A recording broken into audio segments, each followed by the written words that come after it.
we all create something. Okay, we all create something. And what does it pertain to? You know, a lot of the psychics and seers, if not most of them, what have they seen? So again, it's something in the personal relationship, which is fine, which is a step. And many of them, they refer to the gods and the lords that supposedly created everything. But actually, anyone can do that. See, everybody's a god and a lord if that's what you want, if that's what your chosen profession is. You see, I'm surprised that we're in high school that we're not told that. In other words, you can be a banker, a lawyer, or, you know, housewife, whatever. Oh, and also you can be a god or a lord. Why don't they tell us that in high school? Because we can. But instead, they've been bought off. They've been paid to say that, oh no, there is a God up in outer space that looks down upon us, and you're to worship and pray to him. And so really anybody can be a god or a lord. Anybody can create this stuff. And so, yes, respectfully, people see something else besides the created surface world, and what they're seeing is other creations, which really have nothing to do with what all life is. So, but people spend a lot of time trying to figure out what this is and where it came from, just like ancient history and the wisdoms and the pyramids and all these funny things, Atlantis and whatever. You know, it's just stuff we created in the past. And actually, when you focus on the isness, you'll begin to see how any of this relates to reality, because reality, the true reality, is real, where everything else is made up. As we've grown up, we've been told and shown images of the earth. And so within ourselves, we have that image, okay? And so it's part of the consciousness. So whatever it is, it's whatever a person decides. It doesn't really matter. And also, as you leave and you see your mother crying, yes, yeah, you want to let it be, because if you're concerned, etc., then you're stuck there with her. So we try to do as much as we can to educate people so they don't have to go through that, so they understand what happens as they leave here, because everybody's going to leave. And I know we all have that personal self to deal with. I hear all kinds of stories and whatever, and it just depends upon, you know, everybody has their experience. And does it change anything in your awareness? No. See, it's about awareness. It's not about things. And so, again, people are taught things in creation, and that it is important to know that the world's round or flat because they refer to things in creation. Realistically, according to your real awareness and the sun shining, it doesn't matter whether it's round or flat. Does it change anything on the earth? If you believe it's round, if you believe it's flat, does it change anything around you? Changes nothing, see?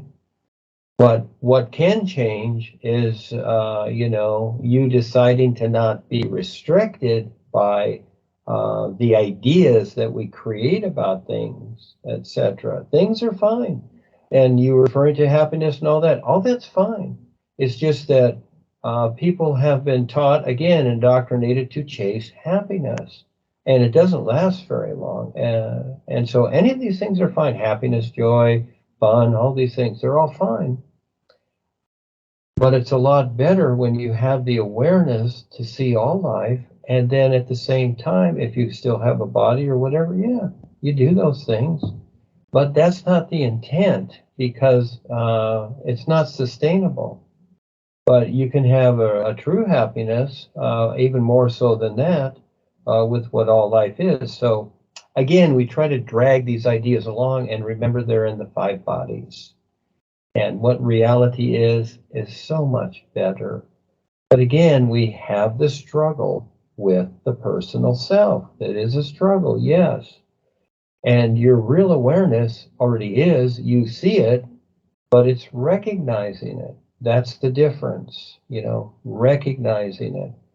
And as we were, brought up through how we were, through the schooling and whatever, and told what the world was, we were told these things. We were literalized. We were indoctrinated according to the system, but we really didn't see what the system is. We really didn't recognize what the system is. And so this is where we practice to recognize a reality, the true reality that's invisible to the senses. But it's the same idea. So even though you're here living it, doing all these things, people think, oh, this is life.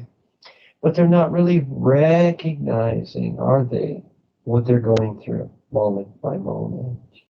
And so the bigger picture. So it's whatever. And I see all this stuff all the time and hear stories and this and that and whatever. These are things that people choose and decide. My focus is always on the isness, because every moment's new and it's better and it's new and it's real. All of this is just phenomena. Doesn't matter what takes place here, who's happy, who's having an event or whatever. And that takes the attention and it just becomes a distraction. Doesn't matter if there's happiness, peace, or all this. Unless people have a true intent and focus on what's real, they got nothing. That's all. We're not building a happy place here. I'm creating steps for people to become more aware. And the latest one is this intuitiveness, because this stands between the personal self, you might say, and the real awareness, for people to gain that insight, to recognize that. And so Eve and I are creating an image. Very, very important. So when people are just one-dimensional, applying to the surface world and all the funny things they do here, it's just a lot of hoopla.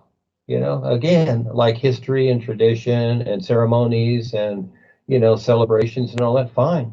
But it's mainly just created distractions that look good, that equal, oh, gee, this was cool or this was whatever, but it all equals nothing unless it's focused on something essential. And this is where the opportunity comes in for anyone when these things go on to accelerate the understanding of what's really taking place. But again, most people are, they would rather apply to their sensation body than really have an intuitiveness about what's going on, but you can have it all. Yeah, so again, it's the intent. So whatever's going on here and whatever people think, fine. Let them think it. I'm fine with everything. So again, my focus is seeing who wants to really see what's real. Yeah. And so again, the personal self is that struggle, because it's everybody thinks they're that personal self and their 5 bodies. Yeah. Big challenge. And when he's looking at this and seeing Atlantis and all that, that's just old news. And so again, people are focused on these things and all these ideas of the past. What does all that mean? It really doesn't mean anything to us, does it? It doesn't mean anything to us at all, because we have new experiences all the time that are telling us what's going on, that are showing us what's going on, and to help us become more aware. That makes sense. So we know the basic idea of history, and does it really matter how it was or wasn't, etc.? Because there's always something new happening, isn't there? And look at the SKYPEs we produce. So I would say that's the better focus, and all this other stuff that people say or this or that. What does it reference? What does it really reference? May sound good, but what does it really reference? Hey, I enjoy the movies too and different things, but I don't see any meaning to it. It's just something people created. I look for things that I can utilize that reference what all life is, and especially something here, in the secondary position, you might say the all natural, something all natural. And most people are focused on things, and they sit in rooms with all kinds of books on the shelves instead of focusing on what's all natural with the environment that's being destroyed. You see, look at all the distraction. And then people wonder why the world is like it is.